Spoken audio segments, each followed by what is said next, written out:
Bonjour et bienvenue dans cette nouvelle vidéo.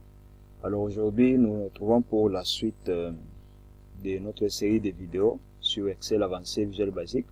Alors l'autre fois on avait eu à parler un peu sur la façon dont on pouvait utiliser la liste view. Je crois qu'on a fait déjà 3 vidéos. On a vraiment pris notre temps pour pouvoir expliquer comment ça pouvait fonctionner. Et l'autre fois on avait vu comment récupérer les informations lorsqu'on double-clique sur une donnée dans la liste view, comment récupérer ces informations et les afficher dans les zones, donc dans chaque contrôle correspondant à chaque information selon les en-têtes de colonnes qui ont été mises ici. Donc ça on avait fait l'autre fois ici, donc vous voyez un peu. Alors aujourd'hui on va voir un peu comment modifier et on verra dans une autre vidéo comment supprimer donc une ligne de notre base de données. Mais aujourd'hui on va se focaliser sur ce bouton ici, le bouton modifier. Et vous allez voir que ça ne sera pas vraiment compliqué. Alors je vais rentrer dans notre code. Voilà le code qu'on avait eu exploité autrefois, le code concernant la liste view, comment double-cliquer, récupérer les informations, c'était donc un peu ça. Alors aujourd'hui nous allons voir un peu comment modifier une information dans la base de données. Je vais donc aller sur le bouton modifier, je vais double-cliquer là-bas. Voilà. Alors on va attribuer un peu la valeur de notre variable, la variable du type worksheet. On va utiliser ça. Donc on doit attribuer un peu les notes de notre feuille pour pouvoir bien manipuler les données qui sont à l'intérieur pour pouvoir les modifier. Et ici comme d'habitude, je vais déjà expliquer ça. On fait set ws dit égal nothing. Voilà. Alors pour pouvoir modifier les données, comme on a utilisé les double clics de dans notre liste view, donc cela nous permettait de stocker les informations et c'est grâce à ça que nous allons pouvoir apporter des modifications. Alors pour pouvoir récupérer les informations qui seront modifiées dans nos zones qui sont ici, donc on aura besoin donc d'utiliser d'appuyer sur une ligne de notre base de données et donc on aura besoin de la colonne et de la ligne pour pouvoir récupérer chaque information. Et là donc on va essayer de les associer ensemble. Et qu'est-ce qu'on va faire ici? Donc je vais lui dire, je prends d'abord les notes de notre variable qui est de type feuille. Je lui dis ws range, j'ouvre la parenthèse. Voilà.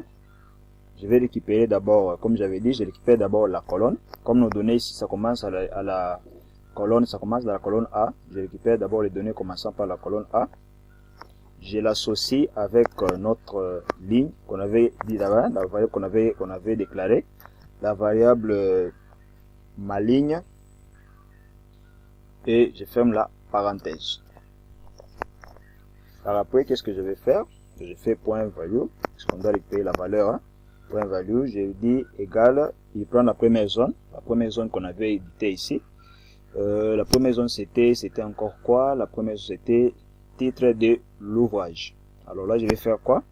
Je vais lui dire tout simplement je fais point, je fais txt, je crois que c'était txt, non, c'était ça, non, titre, txt, titre, point, value. Voilà. Donc là déjà il va récupérer la première information. On va donc copier ces bouts de code au lieu qu'on soit obligé de les réécrire. Voilà, on peut faire ça. Allez, voilà. Voilà, on peut faire ça.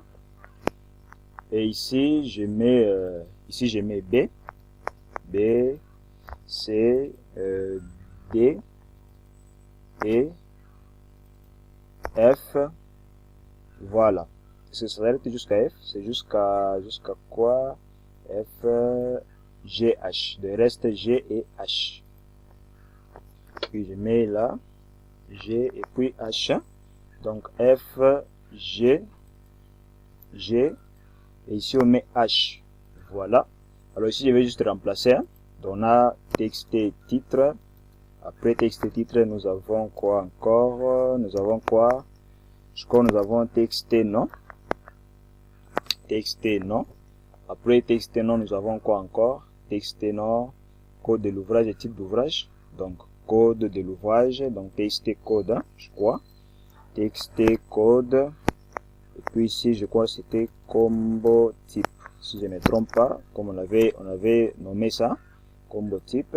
Et puis on avait quoi encore? On avait num rangé et puis num étagère.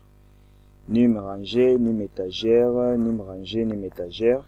Donc txt étagère, non, c'est num rangé d'abord, et puis on part dans num étagère. Donc on doit récupérer toutes les informations pour que la modification se passe avec satisfaction. C'était txt, je passe txt état, ici c'était txt année, si je ne me trompe pas, txt année, et ici c'est txt quoi, txt voyons, txt date, je crois que c'est txt date, txt date. Je crois qu'on a toutes les informations de A jusqu'à H. Voyons, ici c'est ça. Donc, il y avait numéro rangé, étagère, année, et puis date. Je crois que tout est ok. Donc ça fait 1, 2, 3, 4, 5, 6, 7, 8. Donc ça fait 8. Et je crois qu'on a tout. Il est très exactement midi 30. Allez, voilà. Bon, c'est une application qui me montre juste l'erreur. Ne vous en faites pas. Alors voilà, je disais. Donc on va récupérer toutes ces informations qui seront stockées. Et en appliquant donc la modification, en cliquant sur le bouton modifier, il va se référer à la ligne par rapport à cet alphabet ici, plutôt par rapport d'abord à la colonne, et en suivant ces alphabets ici, et par après il va encore prendre la ligne sur laquelle nous sommes, la ligne que nous avons sélectionnée. Il va associer la colonne et la ligne pour trouver la cellule où il y a la donnée. Et lorsqu'on va apporter une modification, eh bien, il y aura la modification. Et on va essayer de tester cela. Et je vais essayer de créer un code ici pour que ça puisse faire quoi, pour que ça puisse faire donc l'actualisation en soi. Alors je fais en load me, et puis je lui dis encore donc qu'il puisse fermer les formulaires, qu'il puisse encore les réouvrir. Donc je fais ça, je fais point show. Voilà. Alors on va essayer de tester pour voir un peu ce que ça va donner par rapport au bouton modifier. Alors je vais exécuter ça. Alors je vais cliquer par exemple ici sur la gloire, le titre de l'ouvrage qui s'appelle la gloire. J'ai deux clics là-bas. Je mets ici par exemple la gloire du futur. La gloire du futur. Je vais cliquer sur modifier. Voilà, vous voyez, ça vient de modifier. C'est écrit la gloire du futur. Je peux également modifier ici les droits. Je peux dire par exemple les droits civiques.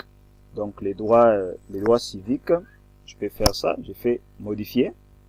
Voilà, vous voyez, il vient de modifier les droits civiques et je peux même modifier d'autres informations. Donc, vous pouvez modifier n'importe quelle information. Prenons les cas où, au lieu que ce soit un livre, peut-être c'est un autre type d'ouvrage. Je clique là-bas. Je vais ici, je change. Je peux prendre l'exemple si c'est un roman. Je vais sur modifier. Et voilà, il vient de modifier. C'est plus un livre, ça devient un roman. Donc, voilà un peu ce que vous pouvez faire avec les boutons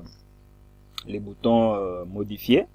Donc, c'est juste avec ces bouts de code ici que vous pouvez mettre en place. Si vous avez autant de lignes ou autant des entêtes de colonnes, vous devez juste ajouter des alphabets ici. S'il arrive que la base de données arrive jusqu'à, par exemple, ici jusqu'à I ou prenons par exemple jusqu'à M, vous devez donc mettre le code ici, jusqu'à M, pour qu'il puisse récupérer toutes les informations. Il faut aussi faire très attention par rapport aux zones qui vont contenir les informations que vous voulez modifier, et cela va permettre à ce que vous puissiez très bien modifier. Donc voilà un peu, ces bouts de code ici nous permettent donc de pouvoir modifier les informations qui sont dans notre base de données. Alors dans la prochaine vidéo, nous allons voir comment programmer aussi les boutons supprimer. Vous allez voir que c'est un bouton qui n'est pas aussi compliqué, c'est très simple à faire, mais dans la prochaine vidéo nous allons prendre encore de notre temps pour pouvoir donc encore programmer les boutons supprimer.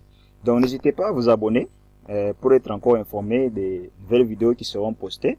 N'hésitez surtout pas vraiment à vous abonner, parce que si vous vous abonnez, dès que je vais poster la prochaine vidéo sur le bouton supprimer, vous serez déjà informé. Alors pour aujourd'hui, on se dit ciao et à la prochaine vidéo.